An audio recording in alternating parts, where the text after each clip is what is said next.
Client হান্টিং এর যে ব্যাপারটা, অনেকে আমাকে বলে যে ভাইয়া এখন পর্যন্ত আমি কয়েক হাজার প্লাস ক্লায়েন্টকে রিচ আউট করে ফেলছি, প্রপোজাল পাঠায় ফেলছি, বাট এখন পর্যন্ত আমি ওরকম ভাবে একটা সাড়া পাচ্ছি না। মোস্ট অফ দ্য টাইম দেখা যায় যে ক্লায়েন্ট আমার মেসেজই সিন করে না, বা কখনো মেসেজ সিন করে কিন্তু আসলে ওরকম ভাবে রিপ্লাই করে না। অনেক সময় সোশ্যাল মিডিয়া থেকে ব্লকও করে দেয়। এই প্রবলেমটা আসলে কিভাবে হয়, আমাদেরকে বিষয়টা একটু ইন ডিপ লেভেলে বুঝতে হবে। দেখেন, প্রথম স্তরের সমস্যা হচ্ছে ক্লায়েন্ট হান্টিং।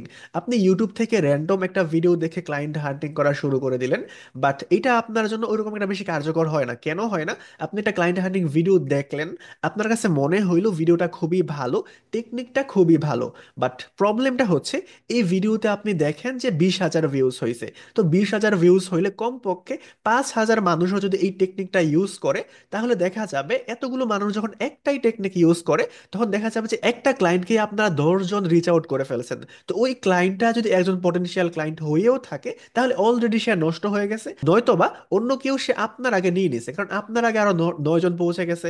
তো এই জন্য এই ইউটিউবের টেকনিকগুলো আসলে ওইরকম ভাবে ফলপ্রসূ হয় না বা কার্যকর হয় না। আর দ্বিতীয়ত যে বিষয়টা, আপনারা হয়তোবা জাস্ট কিওয়ার্ড লিখে সার্চ করেন এবং যেইগুলো সামনে আসে র্যান্ডমলি নিয়ে নেন, এক সাইট থেকে আপনারা ওইরকম ভাবে জাস্ট প্রপোজাল সেন্ড করা শুরু করেন। আমাদের ক্লায়েন্ট হান্টিং এর চেয়ে সবচেয়ে ইম্পর্টেন্ট বিষয়টা হচ্ছে ক্লায়েন্ট ফিল্টারিং করা।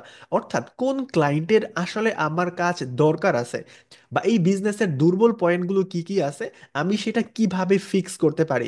এই বিষয়গুলো যখন আপনি ক্লায়েন্টের সামনে প্রপারভাবে উপস্থাপন করতে পারবেন, তখন ক্লায়েন্ট আপনাকে নিজে সেধে সেধে কাজ দেবে। কারণ আপনার যেরকম টাকা পয়সা ইনকাম করার দরকার আছে, ক্লায়েন্টেরও কিন্তু ওর বিজনেসটা গ্রো করার দরকার আছে। সে আপনাকে নিজের পেট ব্যথায় হায়ার করবে। বাট এইখানেও একটা প্রবলেম আছে, কোন বিজনেসটা আপনাকে এফোর্ড করতে পারবে, কোন বিজনেসটা আপনাকে এফোর্ড করতে পারবে না, এইটাও আপনাকে কিন্তু মাথায় রাখতে হবে। আপনি এরকম একটা বিজনেসকে খুঁজে বের করলেন যে বিজনেসটা খুবই স্মল এবং এইখান থেকে আর্নিংটা বা রেভিনিউটা খুবই অল্প।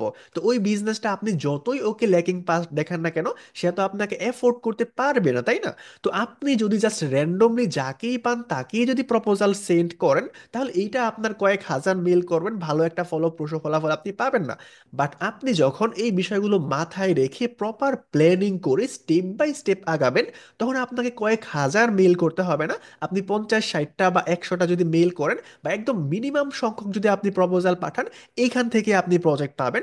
যেরকমটা আমাদের স্পেশাল ব্যাচের স্টুডেন্টদের সাফল্য আপনারা হয়তো দেখতেই পাচ্ছেন যে ওরা কি পরিমাণ প্রজেক্ট পাচ্ছে।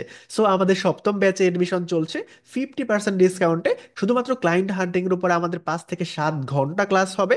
প্রত্যেকটা বিষয় পাই টু পাই এক্সপ্লেন করে করে দেখিয়ে দেওয়া হবে ইনশাল্লাহ। নম্বরটা স্ক্রিনের মধ্যে দেখতে পাচ্ছেন। আল্লাহ হাফেজ।